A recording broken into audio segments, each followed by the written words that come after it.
Damos la bienvenida en el estudio de los desayunos 24 horas en Quito al economista Mauricio Pozo, analista económico, exministro de Finanzas. Muy buenos días, gracias por acompañarnos. Un gusto estar aquí. Buenos días, Liz, un gusto estar aquí. El gusto es nuestro, economista. Bueno, ya lo decíamos, se ejecuta este primer desembolso por parte del Fondo Monetario Internacional, lo que marca ya ese punto de partida de los más de 10.000 millones de dólares que recibirá el país, producto de organismos multilaterales en los próximos 3 años. Más allá de ser un espaldarazo, de ser un gran apoyo, ¿qué camino comienza a delinearse para el país? Bueno, primero hay que entender que un acuerdo de esta naturaleza es porque un país tiene problemas. Los países que no tienen problemas no acuden al Fondo Monetario. Y yo recuerdo, países como Chile no ha tenido acuerdo con ellos desde hace probablemente 3 décadas. Esto significa que ese apoyo que se requería para que primero se apoye un proceso de entrega de recursos, de liquidez para la solución de los problemas reinantes y además como una señal al mercado nacional e internacional, tiene que ser visto como un instrumento que va a permitir de alguna manera ponerse al día en las cuentas pendientes. Solo le doy un ejemplo. Hay alrededor de 2.500 millones en atrasos. El Estado tiene atrasos con proveedores, con constructores, con petroleros, con proveedores de servicios. Y si quiero yo recuperar la confianza como gobierno, tengo que ponerme al día con esas cuentas. Adicionalmente, hay un problema fiscal que tiene que resolverse y eso, en definitiva, demanda recursos. Entonces, todo ese proceso de ponerse al día, de ordenar la casa, es lo que va a estar inscrito en las metas trimestrales de, por ejemplo, déficit fiscal, equilibrio y superávit fiscal al final del 2022, acumulación de reservas internacionales, depósitos del sector público en el Banco Central, etcétera. Esa es la parte del ordenamiento. Y la segunda parte es la parte de la consolidación, es decir, de la preparación para que el país pueda crecer más rápido y obtener los beneficios del crecimiento, es decir, bajar el desempleo, reducir la pobreza, entre otros. Entonces, tiene que verse de alguna manera el programa en esa lectura, en esa dimensión, pero lo de fondo y lo más importante, simplemente los desembolsos y los 10.200 millones anunciados simplemente no van a entrar a la caja fiscal. Ahora, sin embargo, para ese cumplimiento, para que sea ese cumplimiento, lo que todavía efectivamente no se logra conocer a cabalidad es lo que incluirá esa carta de intención, esos compromisos que el Ecuador deberá cubrir a través del tiempo. Ayer en una entrevista en un medio internacional, el ministro Martínez reveló algunas de esas metas macroeconómicas que tiene el gobierno y decía que una de esas precisamente será cerrar las cuentas del sector público no financiero con un superávit del 3% hasta el año 2022. ¿Será esto realmente factible, por ejemplo, de poder cumplir, considerando que en el 2018 ese resultado fue negativo, fue de del menos 1% del Producto Interno Bruto? Bueno, el proceso mediante el cual usted va a poder entrar en una declinación del endeudamiento, porque hemos vivido el endeudamiento, el país ha tenido que permanentemente buscar recursos de forma urgente, como ocurrió en diciembre pasado con la China o como ocurrió en enero de este año con la emisión de bonos al 10.75. Para poder revertir esa dependencia al endeudamiento, usted tiene que revertir el déficit que usted bien anota a un superávit al 2022. La única forma de depender menos del endeudamiento es generar un ahorro fiscal que se llama. Y el ahorro fiscal tiene que ver con esa meta de superávit para el 2022. Pero esto es un proceso gradual. Si usted me pregunta a mí qué es lo que es más importante detrás de todo esto, es la convicción del gobierno, la decisión del gobierno, del presidente, para tomar las acciones que correspondan. Que no se debilite el programa, que por cierto eventual costo político de ciertas decisiones no se haga lo que tenga que hacerse. El Ecuador necesitaba de alguna manera ordenar sus cuentas con fondo o sin fondo. Aquí la gran diferencia es que con el apoyo de los multilaterales, primero hay recursos baratos, en buenas condiciones, para ayudar a arreglar la casa. Segundo, la señal es buena y de alguna forma también, a veces la presencia de estos acuerdos como que le pone una suerte de acicate a los gobiernos para que no se salgan de la ruta que tienen que seguir. Así que Aquí se requiere esa convicción, esa decisión gubernamental de que las metas se van a alcanzar más allá de ciertos impactos políticos o electorales que pueda tener el gobierno. Bueno, y parece que esa convicción es la que han tenido incluso los organismos multilaterales de crédito al depositar nuevamente la confianza en el país, a quien en su momento lo consideraron como un país incumplido, precisamente por no cubrir las metas que tenía que haberlo hecho en su momento. Ahora, economista, usted como ex ministro de Finanzas, que años atrás logró un acuerdo stand-by con el Fondo Monetario Internacional, ¿qué cree que se puede incluir más allá de lo que ya poco se conoce dentro de esa carta de intención, como compromisos que el gobierno ecuatoriano tendrá que ir cubriendo con el paso del tiempo? El gobierno tiene que hacer un esfuerzo importante en comunicar los beneficios del acuerdo. Que no se crea que esto es simplemente un convenio para garantizar el pago de la deuda, que a veces ese puede ser parte de la observación de la ciudadanía. Esto tiene un objetivo final que es el beneficio de la gente. ¿Y por qué es el beneficio de la gente? Porque usted no puede mejorar las condiciones de vida, no puede incrementar el empleo, no puede reducir la pobreza si no arregla la casa. Es como un padre de familia irresponsable que se gasta más de lo que gana, no ahorra, se lleva mal con los vecinos, no genera las condiciones para gastar en lo que tiene que gastar. Obviamente ese hogar no va en buen camino. Un gobierno que gasta más de lo que gana, que solo vive de la deuda, que el gasto se destina a cosas que no tiene que destinar, que tiene acuerdos que no le conviene con la comunidad internacional, es un gobierno que no tiene futuro. Entonces yo creo que el gobierno tiene que vender por qué está buscando un acuerdo de esta naturaleza, a dónde quiere llegar. Tiene que hacer explícitas las metas sociales del programa. Estos convenios tienen metas sociales también. Y a veces solo estamos hablando de la meta fiscal o la meta de equilibrio externo, la meta de reservas internacionales, pero no hablamos de las metas sociales de los programas. ¿A dónde queremos llegar en reducción de pobreza? ¿A dónde queremos llegar en reducción del desempleo, de subempleo? ¿A dónde queremos llegar de crecimiento económico, de más liquidez? Esos son los temas, creo yo, que tiene que hacer bastante énfasis del gobierno para que pueda entenderse por qué tiene necesidad de un acuerdo de esta naturaleza. Pero sin embargo, al ciudadano le preocupa cuál va a ser el camino a seguir para dar ese beneficio que usted habla, que el gobierno ha sido enfático también en decir que redundará en el aspecto social del país.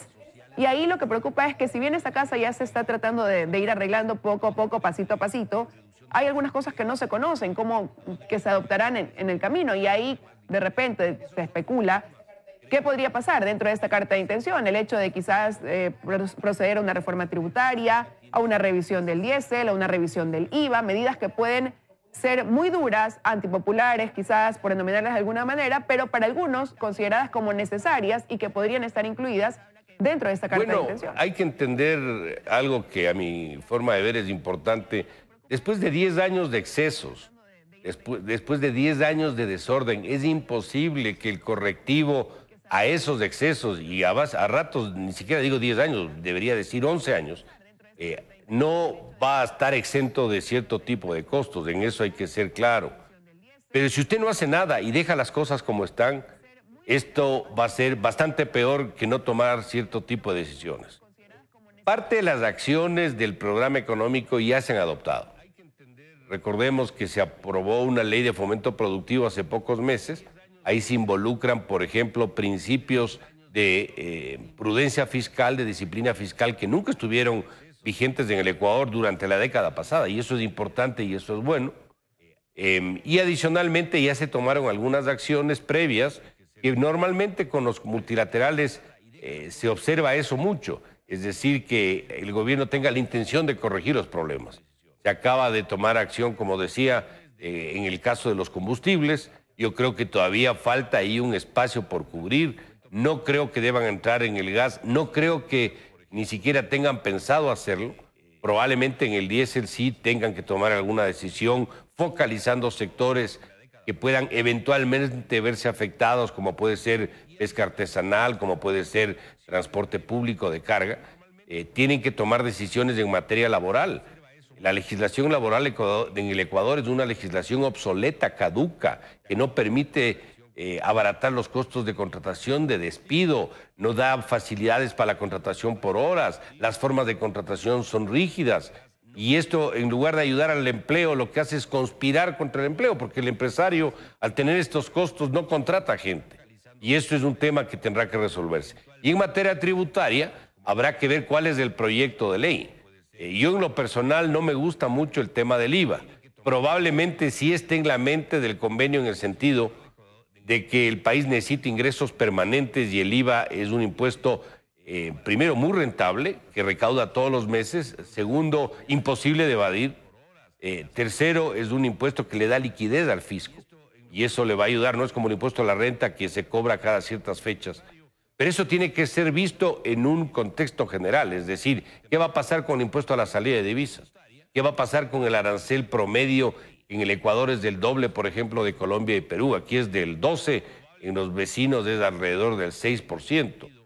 ¿Qué va a pasar con otros impuestos pequeños que son costosos para la producción? Entonces, un poco para ver cuál decisión va a adoptar, habrá que ver cuál es la propuesta en esa materia. A mí, como decía, el caso del IVA me preocupa porque el IVA quita liquidez al sector productivo. Y en un momento de estancamiento económico donde los bancos cierran el crédito, puede ser contraproducente tomar una decisión. Yo en lo personal preferiría ajustar un poco más el gasto y no entrar por esa vía. Pero veamos, no nos adelantemos. Y el otro tema es la seguridad social. Probablemente en la carta de intención no se diga qué tienen que hacer en materia de seguridad social, pero sí se diga tienen que hacerle sostenible a la seguridad social. Y ahí tendrán que tomar las decisiones que correspondan. Me invento subir la edad de jubilación, eventualmente la tasa de aporte, a mí no me parecería, pero pueden estar pensando en esa línea, es decir, hacerle sostenible a este tema. ¿Por qué razón? Porque la seguridad social es también un problema fiscal. Recuerde que hay un aporte que se entrega por parte del Estado, del gobierno, y además hay una deuda que ni siquiera está registrada, por ejemplo, en materia de salud, que tampoco existe un calendario claro cuándo le va a devolver el gobierno, el Estado, a la seguridad social esos más de 3.000 millones de dólares, producto de haberle entregado más beneficiarios a la seguridad social, como son los hijos de los afiliados, sin haberle dado las fuentes de financiamiento adecuadas. Ahora, medidas algunas que en su caso de aplicarse podrían ser dolorosas, pero necesarias y que deberán tomarse con firmeza. Y ahí, para poder quedar bien como imagen del país, incluso a ese cumplimiento obligatorio que tendremos una vez que ya se establezca esta carta de intención. Y usted ha dicho que ahí la llave maestra será la austeridad. ¿La austeridad en qué sentidos, economista? Porque ya se han implementado algunos planes, por denominarlos de alguna manera, que hablan de esa austeridad, pero ¿hacia dónde más habría que extender? Fíjese, le voy a dar un ejemplo maestra que capaz ayuda a entender un poco esto. Los recursos que va a otorgar el Fondo Monetario, solo el Fondo Monetario, no me refiero al resto, son de alrededor de 4.200 millones de dólares. Estos recursos tradicionalmente han sido siempre dirigidos a alimentar lo que se llama las reservas internacionales, la balanza de pagos, el sector externo, darle fortaleza de liquidez. En esta ocasión, y es algo, yo le diría, bastante novedoso, hasta inaudito me atrevería a calificar, le está entregando al gobierno esos 4.200, obviamente en el tiempo y en el calendario establecido, para que el gobierno decida qué hacer con la plata. Y esto es bueno en el sentido de que le está dándoles la flexibilidad necesaria, pero puede ser muy malo si esa plata no se usa en lo que tiene que usarse. Si no hay un principio de priorización de gasto, de austeridad absoluta con las metas que se persiguen, por ejemplo, estos recursos pueden terminar en un gasto que no es ni productivo ni va a permitir alcanzar las metas. Entonces, en este ejemplo, obviamente la austeridad muestra el beneficio de que se la aplique para alcanzar los objetivos. La persistencia, que hay que ser persistentes. Recuerde que el programa que se firmó en el 2003, que yo estuve a cargo, fue un programa de stand-by de 13 meses. Aquí estamos hablando de un programa que se llama de facilidad extendida, a 3 años plazo. Y en ese periodo puede pasar muchas cosas. Por esa razón, la persistencia, la constancia, la convicción, la austeridad, la aplicación de la austeridad de manera permanente es lo que va a permitir, primero, que no se corte el financiamiento, los 10.200 millones de manera trimestral de entrega, y segundo, que las metas se alcancen y que de alguna manera la ciudadanía vea los beneficios del programa.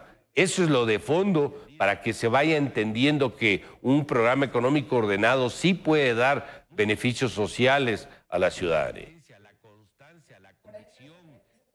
Ahora, dentro de estos beneficios que obviamente va a sentir el país en el ámbito social, la directora gerente del FMI, Cristian Legarde, decía en un comunicado que las autoridades del gobierno ecuatoriano están comprometidas a fomentar la creación de empleos, restaurar la competitividad.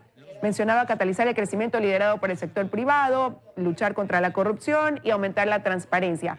Dentro de esto de aquí hay una carga para el sector privado. ¿Está ese sector privado listo también para responder a la medida de lo que se va a requerir dentro de los esfuerzos que debe hacer también el país para dar cumplimiento a lo que se acuerde con estos organismos multilaterales de crédito? Como usted ve, los objetivos son en varios ámbitos. Esto no es solamente un objetivo de alcanzar una meta fiscal y nada más. Aquí está sostener la dolarización, darle crecimiento sostenido a la economía, incrementar la productividad, etcétera. Pero aquí los actores no son solamente los del Estado. Aquí no es solamente que el Estado arregle sus problemas. Aquí el sector privado tiene que participar también. ¿Y cómo participa o cómo participaría el sector privado? Invirtiendo. ¿Quién es el que contrata personas en el país? El sector privado, no es el sector público. El sector público debe tener la cantidad de burocracia que permita dar los beneficios de buenos servicios públicos a la gente. Pero el que contrata empleo, el que contrata obreros, es el sector privado. El sector público no contrata obreros. El sector público contrata gente de tercer y cuarto nivel de calificación. Y para que el sector privado contrate trabajadores, necesita invertir. Y la inversión viene cuando el empresario ve que hay certidumbre y estabilidad, no le van a cambiar las normas tributarias, ve que no hay impuestos excesivos, ahí invierte. Pero si el Estado y el gobierno va a hacer el esfuerzo que tiene que hacer, obviamente es importante también que el sector privado de alguna manera colabore en esa dirección para que esto entre en un proceso de crecimiento. Los países no crecen porque solamente el Estado gasta en carreteras. Los países crecen porque hay un concurso equilibrado entre lo que debe hacer el Estado en una mejor calidad de gasto y lo que tiene que hacer el sector privado para poder generar el empleo y el crecimiento económico que se requiere. Así que sí, aquí demanda esto el concurso de todos. Ojalá las condiciones se presten como para que parte de los capitales que el sector privado tiene en el exterior vengan al país. Ni siquiera estoy aspirando que venga todo, pero que venga una parte y que esto permita mover la economía, generarle liquidez, darle sostenibilidad, que la nueva inversión extranjera venga al Ecuador. Ya ha bajado el riesgo, eso tiene que bajar mucho más. Así que en esa línea tenemos que apoyar todos y ojalá, Liz, se despolitice, se le quite la ideología a estas decisiones. Cuando no hay plata y cuando la economía está desordenada, esto no tiene nada ni de izquierda ni de derecha. Hay que arreglar el problema y sobre esa base hay que caminar y aquí todos tenemos que apoyar y arrimar el hombro. Es lo que nos toca, todos queremos que la economía del país sin duda prospere. Estaremos a la espera también de que regrese el ministro Martínez para conocer más detalles de lo que se incluye en esa carta de intención, que es lo que también el país quiere conocer. Quiero agradecerle su presencia esta mañana aquí, economista, en los Muchas gracias, de 24 siempre a la orden.